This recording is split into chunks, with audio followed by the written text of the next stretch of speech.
I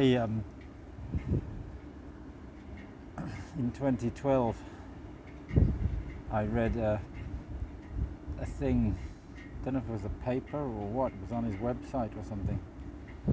It was dressed up as a whole proof. It was something about non-deterministic parsing by Tom Ridge. And in it, Tom Ridge pointed out one thing, which was that a guy called Early, had actually produced a polynomial time algorithm for parsing arbitrary context-free grammars. And Early's work was before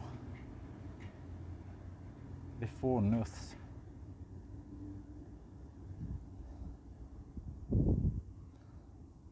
And Tom was trying to write parsing monads for standard ML.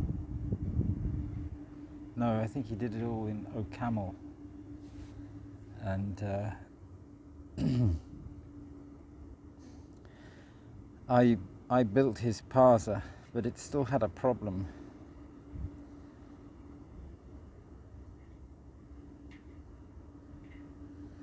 It still had a problem with left recursive grammars.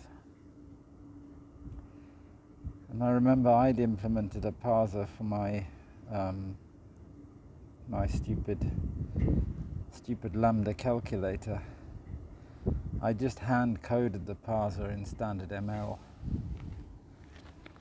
And I built some fancy lexing system which allowed you to look ahead arbitrarily many lexemes and then not incur any cost, particularly because it would cache the look aheads, and if you pop back the stack to somewhere earlier, then all the lexing had already been done. You pop back the state of the token stream to where it was before you started the look ahead.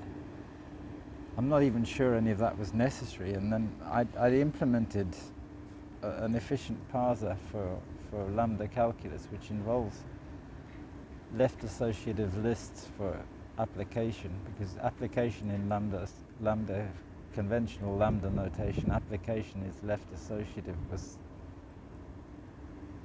kind of implied. So if you apply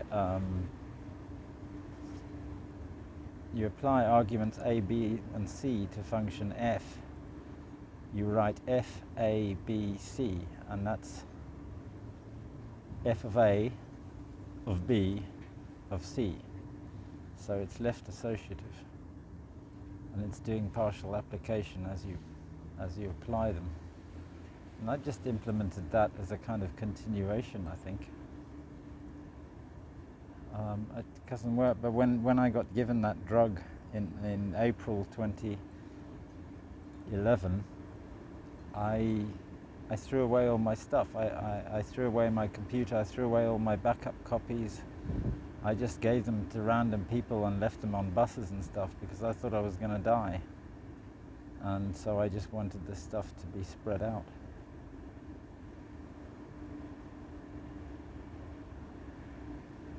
I did that several times.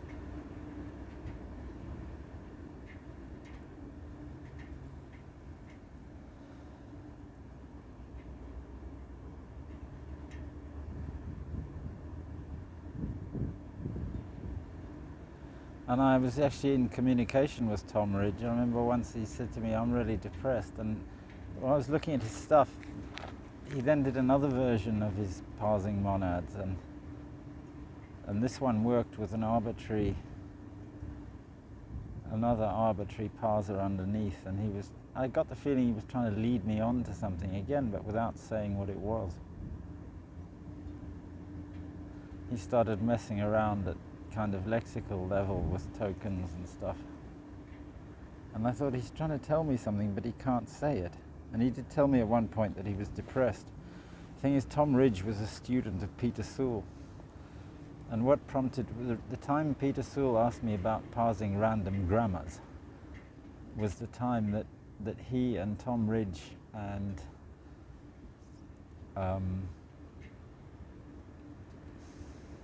Scott.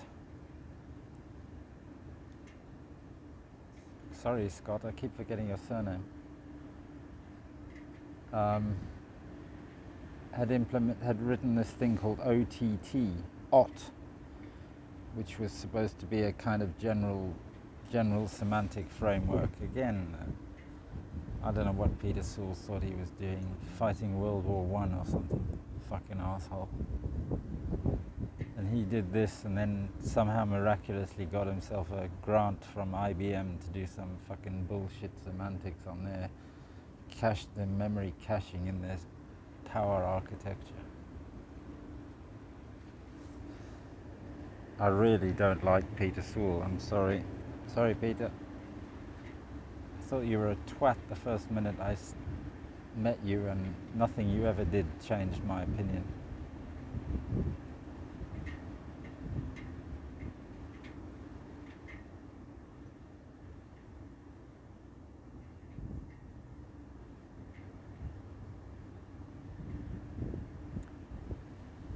Cathy Gray, I thought about Cathy Gray a lot as well when I was doing that stuff, because Cathy Gray did lots of work on making parsers friendly so that they actually gave you useful error messages and things which people don't usually care about. And I found ways, I thought, to make parsing very...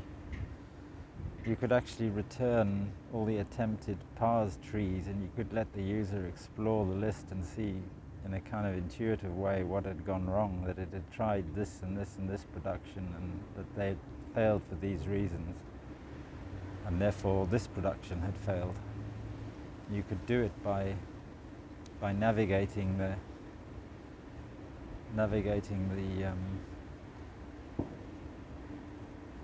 cache, as it were, in Tom's parsers. I implemented that. It's all in a PDF file. If you extract the PDF objects from that stupid thing I wrote about, where did I put that lot?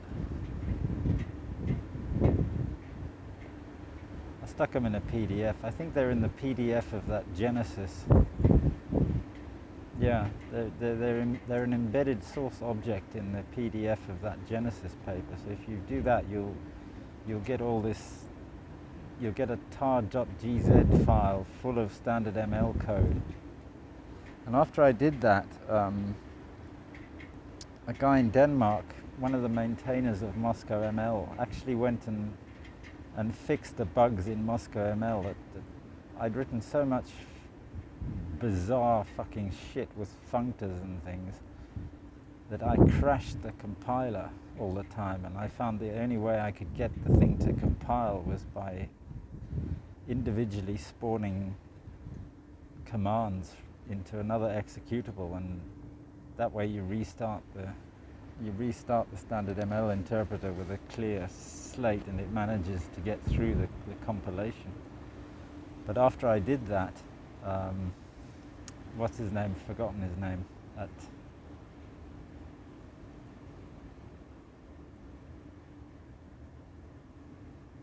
What's it called? That place in Denmark? I can't remember. All the Danish things get confused. I think it was the place where Glyn Winskell went for a sabbatical, and at the end of that sabbatical he wrote. Was it a sabbatical or just a visit for a month or two? He wrote his discrete maths course.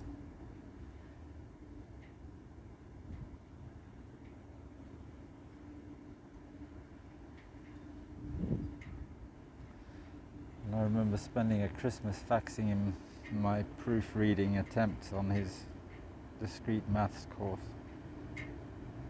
God, that was fun. That was a really great Christmas.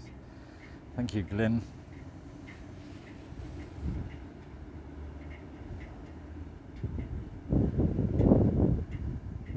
Glyn seems to be still alive, which is a bit of a miracle.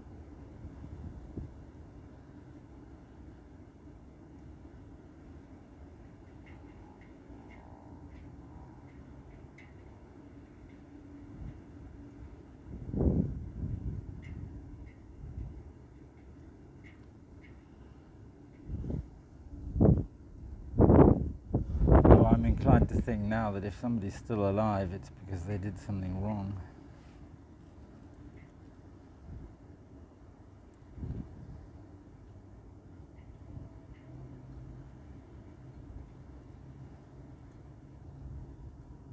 So I should kill myself because I don't know what it is that I did wrong that means that I deserve to survive this fucking crap.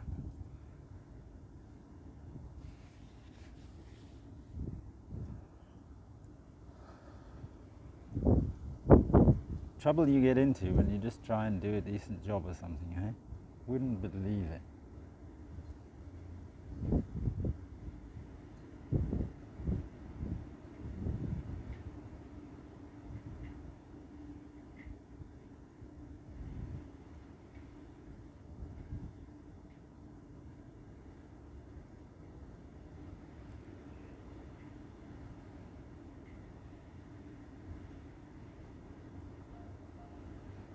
Then Microsoft bought GitHub, which contained all that code, and it's very hard to find my repository on GitHub now. Doesn't seem to want to give it out to people. Google doesn't want to search it. But you can find it if you go to GitHub, or I could. I don't know if anybody else could. I just tried opening a Rockfin account to upload those videos, but Rockfin can't. Says, oh, this is embarrassing, we can't do this. Oh. And they ask you all this shit about your media company. Why does it assume you have a media company? What the fuck is going on? What is the name of your media company? Is there anything else you want to tell us about your media company? So I put no name media company, and then when they said, is there anything else you want to tell us about it, I said it doesn't exist. And then it just came back with the Rockfin screen. It was all over. So I tried again. This time I didn't say it doesn't exist, and it tried to set it up because it asked you for a phone number, so maybe it's sending SMS messages and my phone doesn't receive SMS messages. I don't know why my phone doesn't receive SMS messages. But I think this kind of proves, in a way, it's an example of what I was trying to say, that if you really are, you do need to be shut down. You will be shut down, and you can go onto independent networks and things, but you're always dependent on an IP address or a DNS name or something. And the only way this is going to work properly is if you've got independently written software like Scuttlebutt, and you've got a distributed, nebulous, cloud-like gossip protocol. But even then, if you're doing it all on compromised, because Android is fucking bullshit, if people can just scan your screen, listen to your microphone, look at your video, then, what's the point? You've got to have a protocol that's implementable on bare metal, or maybe even worse, maybe you actually have to make your own chips to do it.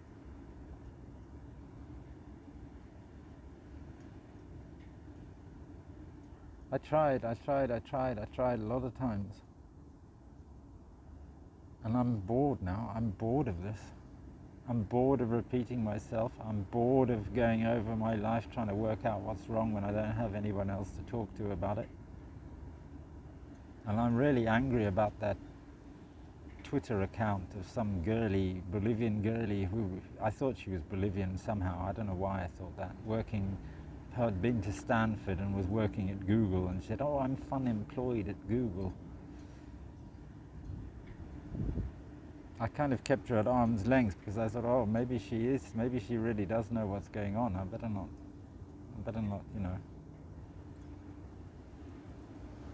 But maybe it was just a load of crap. Was it? Was this some gay guy trying to get his freak on?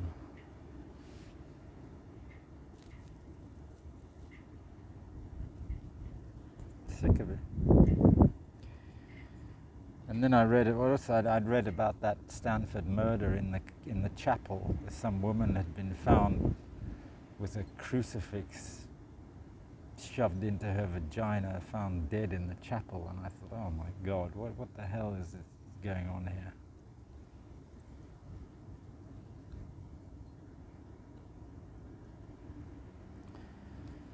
But my conclusion today, Larry Paulson, is you definitely are no friend of mine.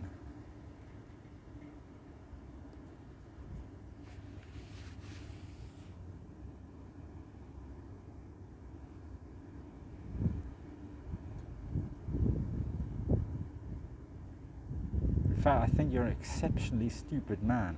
I mean, you really are fucking unbelievably stupid. You've really totally fucked up. Totally.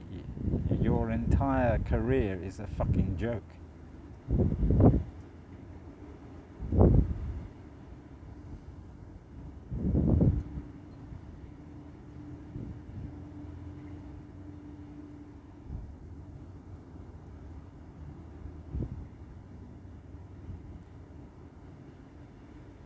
Friend of the Duke of Edinburgh, were you? Used to go and visit him, did you?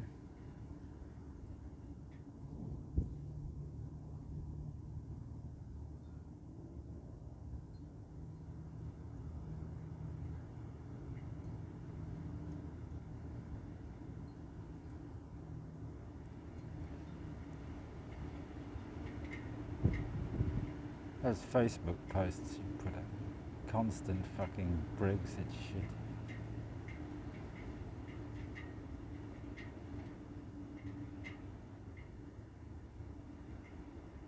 Fuck that.